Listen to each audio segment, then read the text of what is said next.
Hi, welcome back to Double Delicious. I'm Chef Heft, and for this video I'm going to be making plant-based pesto pasta.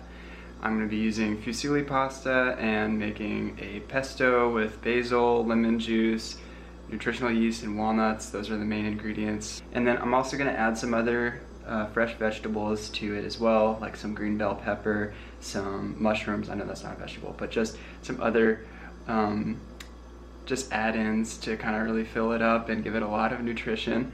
And yeah, that's what we're gonna do. So let's go ahead and get started. So I'm just gonna add a little bit of salt to this.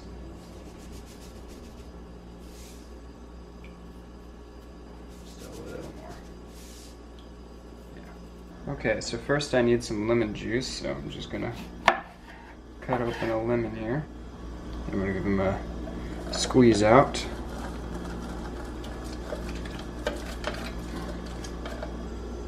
Got one. Ooh, not quite. Okay, so that was about 1.5. And so now I'm going to keep going. This is about another half, so this is my full 2 teaspoons. But you know what? There's not that much left in here, so this doesn't have to be exact.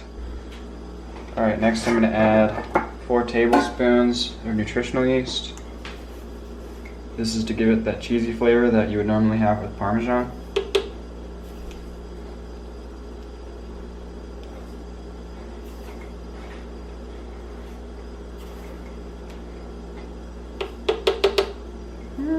Just a smidge more for fun. Alright, next I'm going to add a 1/4 teaspoon of sea salt.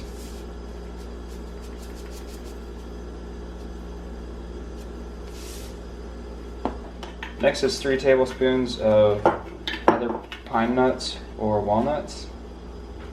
And I don't have pine nuts and they're very expensive, so I've got walnuts. 2, 3. But I've done it with pine nuts and it's really good. And before I put the basil in here, I'm going to try and blend it up a little bit since I am using a blender instead of a food processor, and it's a little bit trickier, so maybe I can get this blended pretty nicely and then start adding the basil a little bit at a time. My water is boiling, so now I'm going to add in my pasta. Lots of pasta. 2 pounds.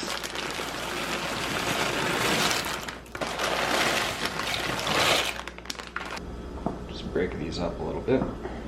I'll let them go for a while.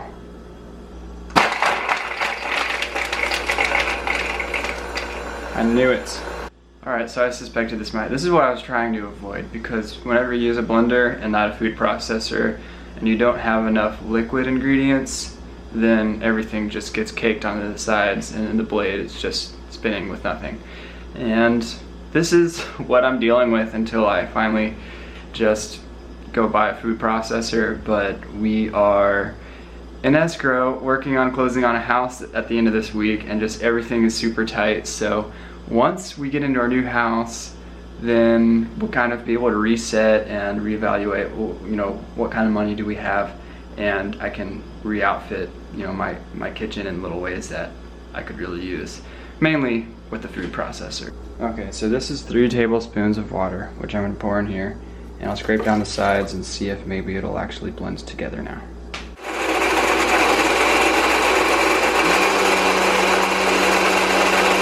gonna let that go for a little bit. There it is. It's very liquidy, which is good, because that's gonna help to pull the basil into the blade whenever I drop it in there. So yeah, it looks ready for the next step. I'm gonna go chop up the basil a little bit. I highly recommend getting your basil at Trader Joe's.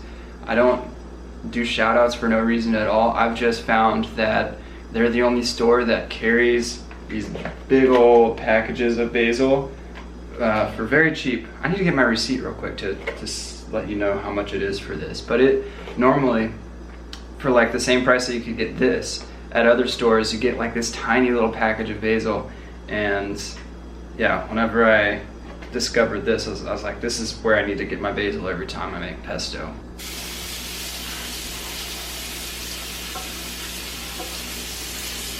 Alright, now I just need to remove these large stems from here, which you can do in any variety of ways. You can just rip the leaves off. Actually, you know what? That's what I'm going to do.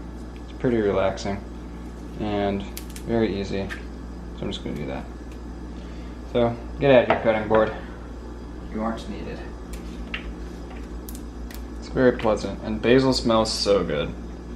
It will put you in a very good mood. Just with the smell alone, brightens your day. Well, this has been going for a while, and it's been on low for a while, and it's definitely cooked.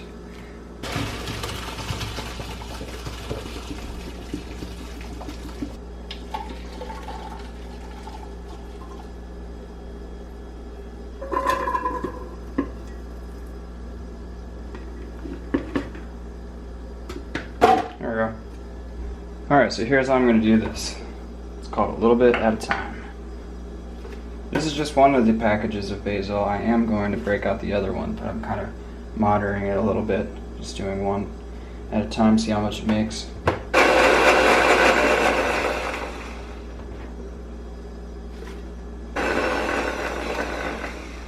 Alright. It's too thick in there now, so not a huge deal. Just add a little bit of water. Yeah, so I added a little bit of water and it seemed to do the trick.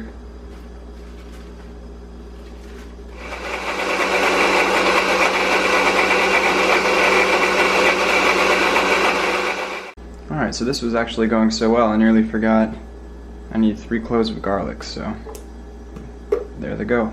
Plop, plop. I'll do that, add a little bit more basil here. By the way, I'm into the second package of basil now.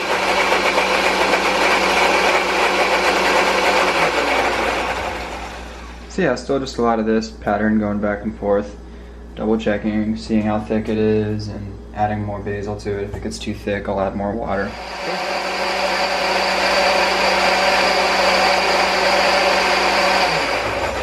Alright, it's nice and smooth. I think it's looking like I want it to look.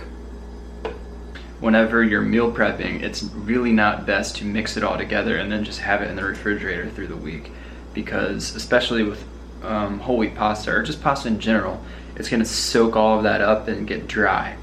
And then whenever you're eating it, the flavor won't be the same, and the texture won't be the same, and it's not quite as enjoyable as when you make it fresh. So I'm thinking if I keep the sauce separate, I can help mitigate that and make it as delicious as possible when we eat it at lunchtime at work. So that's my plan. Alright, so next I'm going to get my veggies put together. So first I'm going to cut some bell pepper and set that to the side.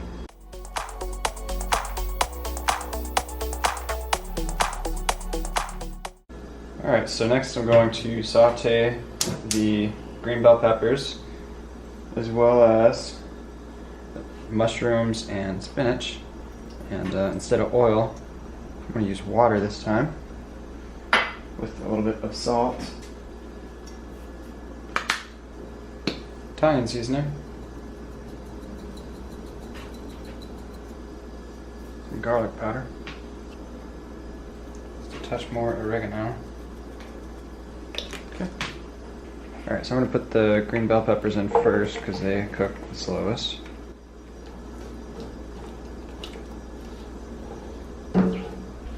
So I'm going to also add a little bit of black pepper. I'm really just making this up. Alright, next I'm going to add the sliced mushrooms, which I got these pre-sliced, pre-packaged, making it a little bit easier on myself this week. I don't want these to cook for too long and get very soft. I just want to have them loosen up just a little bit, soak up some of the flavor, and then be ready to go. Just because I'm already winging it on these veggies, I'm going to add a little bit of rice vinegar just to give it a little bit more kapow.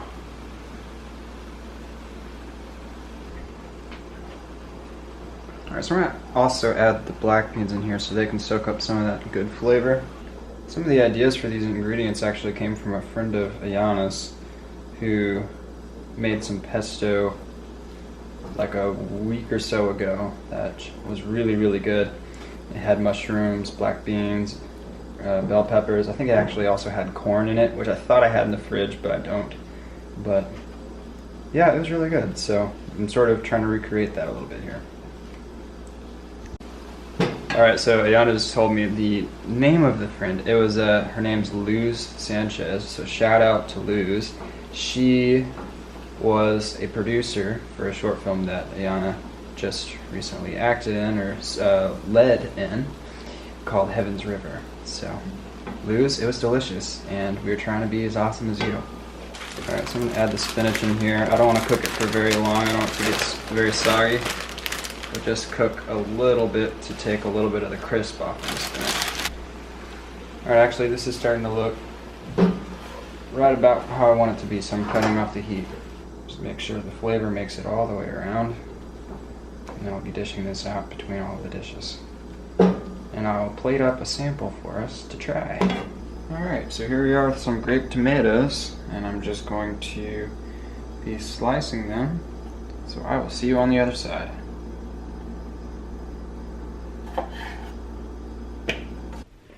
Alright, so the tomatoes are cut, and that's everything, so I'm going to go ahead and plate some of this up so that we can give it a try.